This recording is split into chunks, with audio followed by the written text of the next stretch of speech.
राम राम। अगर यूपीएससी की तैयारी कर रहे हो तो तुम किस एरिया में रह रहे हो, किन लोगों के साथ रह रहे हो, या कहाँ पे तुम रह रहे हो, किसके साथ घूम रहे हो, किसके साथ कोचिंग कर रहे हो, ये सारी चीज़ें इंपॉर्टेंट है। मतलब ये सारी चीज़ें इंपॉर्टेंट रोल प्ले करती हैं तुम्हारा यूपीएससी के सिलेक्शन का। इसीलिए कहा जाता है अगर तुम्हें मतलब जल्दी तुम डिस्ट्रैक्ट हो जाते हो तो तुम कहीं ना कहीं दिल्ली में मुखर्जी नगर, राजेंद्र नगर में कोचिंग ज़रूर ले लो, क्योंकि वहाँ पे तुम्हें एक एनवायरनमेंट मिल जाएगा। ठीक है, पहली बात। एक बात हम यहाँ पे ये डिस्कस करना चाहते हैं, देखो कभी भी अगर तुम ऐसी फैमिली से आए हो जहाँ पे किसी का इतना था नहीं सरकारी नौकरी का, या फिर इतने तरीके का माहौल है नहीं, तो यकीन मानो तुम यूपीएससी की तैयारी वहाँ उनके बीच में रह के नहीं कर सकते हो। क्यों नहीं कर सकते हो? क्योंकि माइंडसेट किसी का उस तरीके का है नहीं। अभी अक्षत जैन के बारे में तुम लोगों ने सुना होगा, लेकिन इनके पिताजी आईआरएस सब थे। ठीक है, तो इससे क्या हो गया, इनको एक माहौल मिल गया ऑलरेडी पहले से। लेकिन जिनका बैकग्राउंड बिल्कुल भी सरकारी नौकरी का ही नहीं है, आईएएस तो बहुत दूर की बात है, उन लोगों के साथ बहुत बड़ी दिक्कत हो जाती है। तो तुम लोग, जिन लोगों के साथ भी दिक्कत है, हमेशा कोचिंग प्रेफर करो।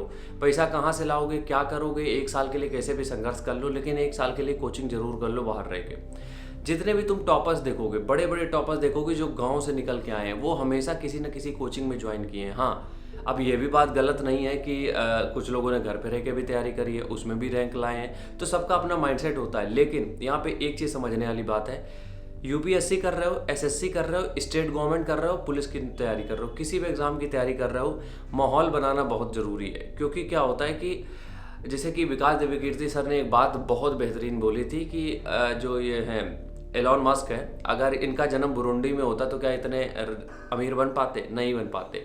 वो अमेरिका में पैदा हुए इसलिए वो एलॉन मस्क बन गए। अगर वो बुरुंडी में उनको पैदा होते तो कहीं ना कहीं पड़े होते इसे। तो इस वजह से तुम कहाँ रहते हो, किन लोगों के साथ रहते हो, ये बहुत ज़रूरी है। ये बहुत इंपॉर्टेंट रोल प्ले करता है, खासकर आईएएस की तैयारी में। क्योंकि आईएएस कोई बच्चों का काम है नहीं, छोटी मोटी नौकरी नहीं है कि कांस्टेबल की नौकरी तुमने 3 महीने डेली 4 घंटे पढ़ के निकाल ली, नहीं निकलती। 4 साल 10 घंटे लग जाते हैं। तो इसलिए वो तुम्हें माहौल बनाना पड़ेगा जहाँ पे तुम डिप्रेस्ड फील ना करो। वो माहौल बनाना पड़ेगा जिसमें तुम खुद से मोटिवेट रहो, क्योंकि तुम्हारा पड़ोसी तुमसे ज़्यादा पढ़ रहा है। और डिस्कशन जब होते हैं तो वहाँ पे डिस्कशन मूवी में क्या चल रहा है, मोहल्ले में क्या चल रहा है, इस पर डिस्कशन कभी नहीं होते। वहाँ पे थोड़े से इंटेलेक्चुअल डिस्कशन होते हैं जिसका कि तुम्हारी आंसर राइटिंग में फ़ायदा है। इसलिए यूपीएससी जब भी कर रहे हो तो सबसे पहली प्रेफरेंस मेरी ये रहेगी, कोचिंग ज्वाइन कर लो। मेरा सबसे पहला मानना ये है कि कोचिंग ज्वाइन कर लो। अगर हॉस्टल नहीं ले सकते हो तो एटलीस्ट कोचिंग तो ज्वाइन ही कर लो।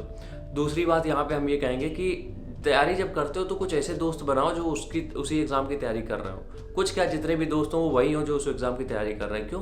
क्योंकि वहाँ से तुम सबका पर्सपेक्टिव जब एक ही होगा तो तैयारी करने में आसानी होगी, फिर दिक्कत नहीं आएगी इतनी।